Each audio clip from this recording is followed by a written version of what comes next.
2 days before the big day, let's check in on the preparations for the inauguration of incoming President Ferdinand Marcos Jr. Incoming Presidential Legal Counsel Juan Ponce Enrile may skip the inauguration ceremony after contracting COVID-19. With just a couple of days left in Malacanang, outgoing President Rodrigo Duterte hits out at the media and big businesses. Opposition leader Vice President Leni Robredo passes the torch to Senator Risa Hontiveros. And Gilas Pilipinas is off to New Zealand for the third window of the FIBA World Cup Asian qualifiers.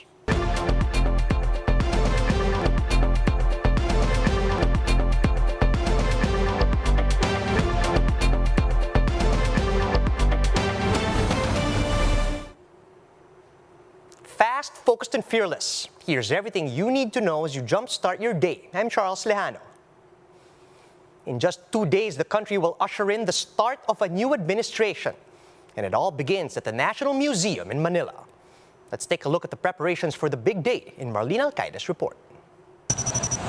With 3 days to go, organizers are making last-minute preparation for the oath-taking of President-elect Ferdinand Marcos Jr. The stage, including the red carpet for guests and visitors, has been set up at the National Museum. Incoming First Lady Attorney Liza Araneta Marcos even visited the venue.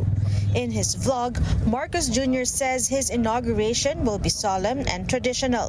Naku, isa lang ang matitiyak ko. Ito ay magiging taimtim na seremonya. More or less, traditional pa rin ang gagawin. Conducting his inauguration at the National Museum was also a sentimental choice for Marcos Jr. He says he used to fetch his father in what used to be the old legislative building. 3 other presidents also held their inauguration at the National Museum: Manuel L. Quezon, Jose P. Laurel, and Manuel Rojas. Ladies and gentlemen, the President of the Republic of the Philippines, President Ferdinand Romualdez Marcos Jr.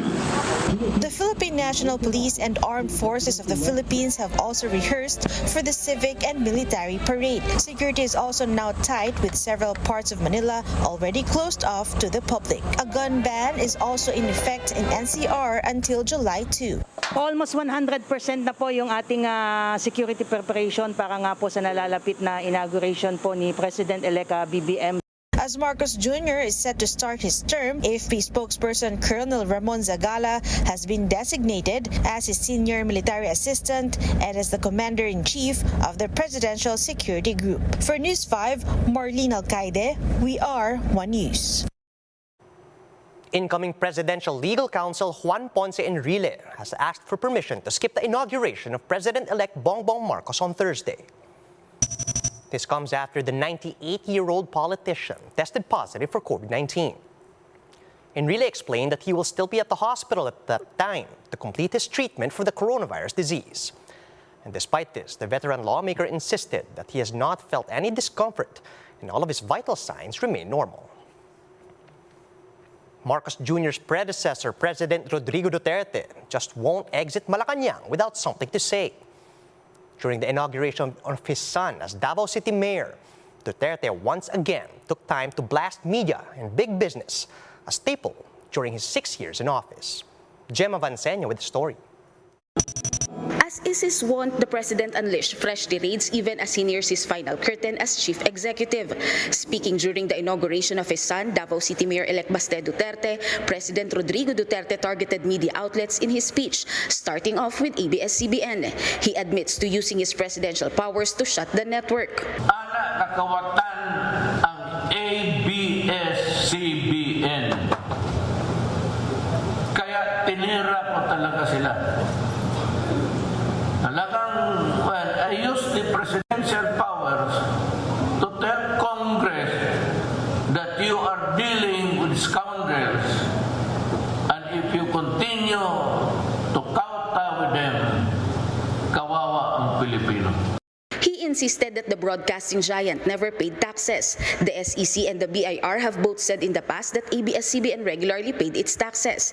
Even Rappler and Inquirer were not spared. Rito, muna sila. Munang Inquirer, puso kay mga taki.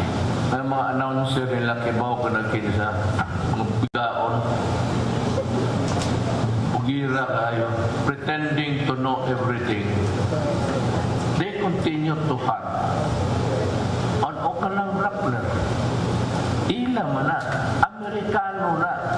It's American-owned. Maria Risa is not a Filipino. President Duterte also claimed that several corporations approached him, this time to apologize. Mingon sila sa ako kasi si Duterte bastos Obama. Bastos yung Obama. Kaya tanawa ang ilang gibuhat sa akong nason. Anak kahangol ng mga dato. Ayala in the front pages of the national dailies apologize to me. Then followed by Pangilinan. You owe an apology dito sa mga tao nga inyong gikawatan, inyong gimaniobra to make it legal. He also admitted that while he vowed to put an end to corruption, he said that it's already endemic. Corruption is endemic. It cannot be stopped, but it can be minimized. It's very hard, really, to stop the corrosive effect of money. The corruption in the Philippines is very lucrative at dito gyud sa taas. He also lauded his successor's move not to attend debates, saying they were only given limited minutes and that it only benefited television marketers. Ferdinand Marcos Jr. skipped debates organized by most major television networks during the campaign. For News 5, Jem Avancenia, we are One News. Outgoing Vice President Leni Robredo is passing the torch to Senator Risa Hontiveros as the next head of the opposition. Marian Enriquez with the report. You are now the leader of the opposition. That's what outgoing Vice President Leni Robredo said as she administers the oath of re-elected Senator Risa Hontiveros. She also expressed confidence that the senator will continue to stand up for good governance. Lahat kami masaya na ikaw yung natitirang humahawak ng ating bandila.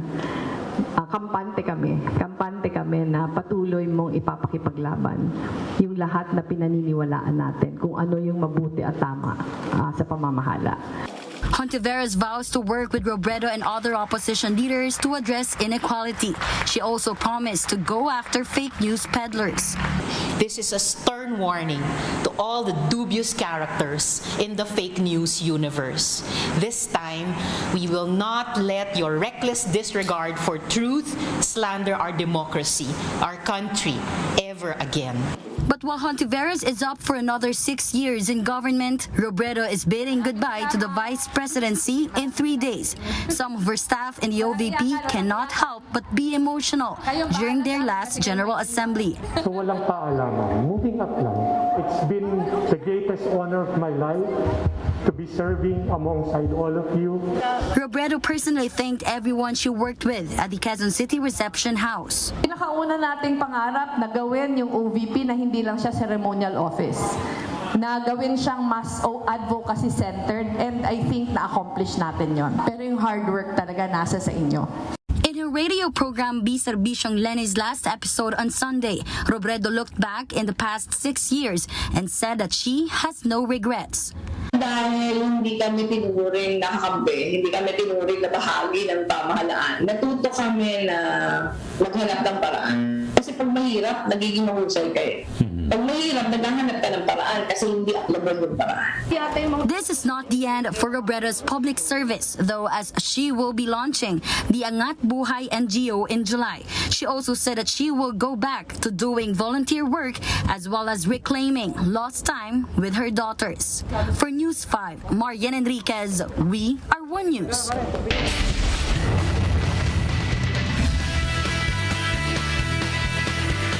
The 11-man Gilas squad is looking to redeem themselves against New Zealand in the third window of the FIBA World Cup Asian qualifiers. But this will be a tall order since the team is missing one of their big men. Marty Bautista with the report. Our Gilas Pilipinas men's basketball team are now en route to their battleground in New Zealand after departing the country last night for the third window of the FIBA World Cup Asian qualifiers. Gilas will face the New Zealand Tall Blacks in Auckland on June 30. Recall that the Tall Blacks dominated the men in blue led by coach Chot Reyes during the recent qualifying window last February with 88-63. But the next match will be different as our 11-man squad is now under the command of Serbian Kiwi national Nenad Vucinic on the third window. The Samahang Basketball ng Pilipinas or SBP announced that Gilas big man Ange Kouame will not see action in their opening game due to his partial ACL tear. Gilas veterans Kiefer Ravenna and Dwight Ramos will be leading the young squad. It's not too hard. Everybody's learning, so it's not showing too much leadership. It's everybody's treated like a professional here on the team, and so that's why you kind of take care of yourself. Rival collegiate arms will share the world stage as well, as the NCAA's rookie MVP Renz Abando of Letran and DLSU's Kevin Cambao are also included in the roster. This will be their first time playing internationally, and they are confident that their performance during practices will live up to the world stage. I played against him one time before, but that was way before when I was still playing in the PCCL. Renz stood out. Of course, seeing everybody that played in the last year's Clark bubble, they all got better. Kevin Kimbao, he's impressed me also. So coming back, I'm always impressed when I see people after some time and they keep getting better. So they've all impressed me. Coach Nenad is determined to give New Zealand a good fight in their home turf, even with the obvious challenge of lacking a big man in the form of Ange. Look, obviously when you lose a player of Ange's caliber, it's a big loss. We don't have height really to replace him, but we just have to play maybe a little bit different. But saying that, guys like Gio Chu and Kevin Kimbao, they came and played very well against Korea. But as I said, New Zealand is a very, very tough team. They got some size as well, and they got a lot of experience, a lot of quality. But we just have to do what we have to do. Gilas and India will square off again on July 3 here at the Mall of Asia Arena. For News 5, Marty Bautista, We Are One News. And that's how the day is shaping up to be. Join us later at 9 a.m. as we monitor the day's biggest stories from sunrise to sundown. You can also catch One News on the Signal Play app. Register for a free account at www.signalplay.com so you can stream One News live anytime, anywhere. I'm Charles Lejano. Mask on, wash hands, and stay safe, Philippines. We are One News.